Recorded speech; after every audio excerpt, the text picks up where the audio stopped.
Hey, what's up, guys? So, as you know, as you've been watching our adventures here in Taiwan, you know that we've had quite a bit of success recently, and success with a club that probably really shouldn't have it.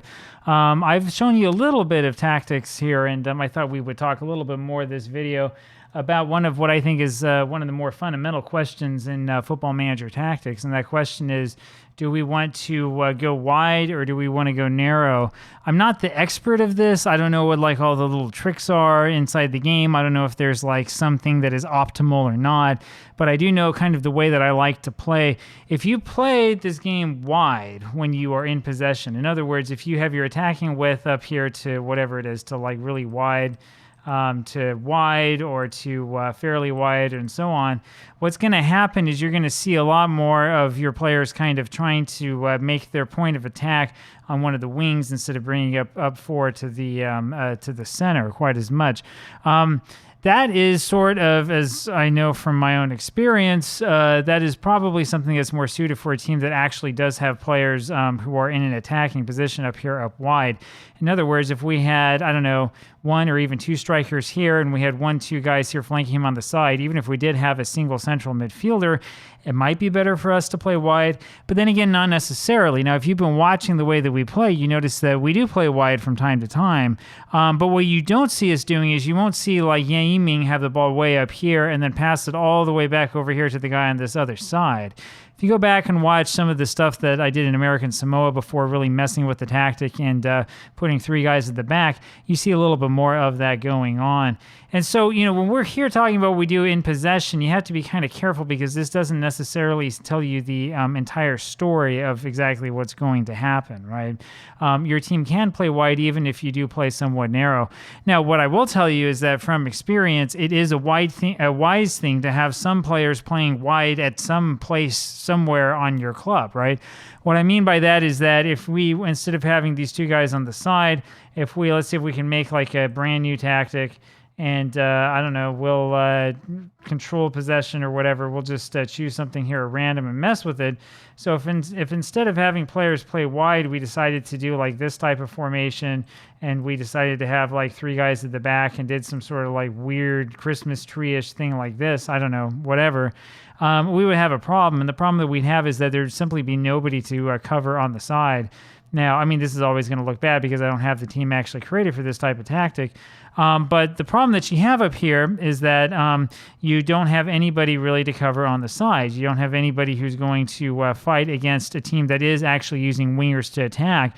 And if everything's here in the middle of the pitch, maybe you will be able to dominate the midfield. I mean, maybe you even want to, I don't know, do something like this, have 2 defensive midfield, center midfielder, and have something like that happen. You could even do 2 strikers if you really wanted. But if you're going to do that sort of approach and that kind of attack, the problem that you have is that you're probably going to wind up being beaten wide. At some point in time, you do need to have players who are there on the wide side. So it is important as a result to make sure when you play Football Manager that you're thinking about doing something wide. Now, having said that, the opposite is also true, right? If you have nothing but players playing wide, so if you have fullbacks and then you have attacking midfielders, and then you're going to try to put a midfielder or here or there also trying to play wide, you're in trouble because you'll have nobody in the center of the pitch, and they'll be able to just simply dominate the midfield for you all game long. This gets a little bit further into what I consider to be like the actual meta of football tactics, which is that, yeah, theoretically it is a sandbox where you could do like anything, but it's not really a sandbox. You can't do like everything, right? I mean, for example, if you don't want to have a keeper, you're probably not going to have much success, right? You can set it up, at least in Football Manager, where you don't have a striker and instead you have nothing but attacking midfielders, which can confuse the defense. And whether that's realistic or not, I don't know. I'm not sure if anybody's actually tried this in real life. Or you could have somebody play a false 9, which is also designed to confuse the defense, right? So you have defenders playing back, trying to guard against a player who's not there, and then they're trying to figure out who's going to move forward. I mean, it's an idea. You can play around with that type of thinking. But aside from that type of fooling around, there's like only so much that you can really do that's actually going to work, right? You're not going to have success, for example, by putting 10 guys all up here and having nobody play defense. You're going to give up a million goals. And also, if you put all 10 guys down here, all 11 guys, including your keeper, and have nobody attacking, you won't score any goals. You might not give any up, but you won't score, right? So it's stuff like that you learn, I think, a little bit over time. Again, though, the real basic thing about this is that you really do need, even if you're going to play up the middle and you're going to play narrow the way that we play, you really need to have players somewhere on each of the wings so they can come back and defend where necessary, and so they can give you at least some sort of option going forward. Again, I mean, we're not going to do this, but we could always put these guys on like defend roles. We could have them play forward and have them play as sort of like a defensive wingback role or something like that, right? We could do something like that if we really wanted to, and it would still sort of work, but we need to have something over here. We could have these guys way up here in attacking roles, but there needs to be something, and there also needs to be some thought about some guy coming back and trying to protect against a really good winger coming on one of these sides and really confusing our three defenders down there.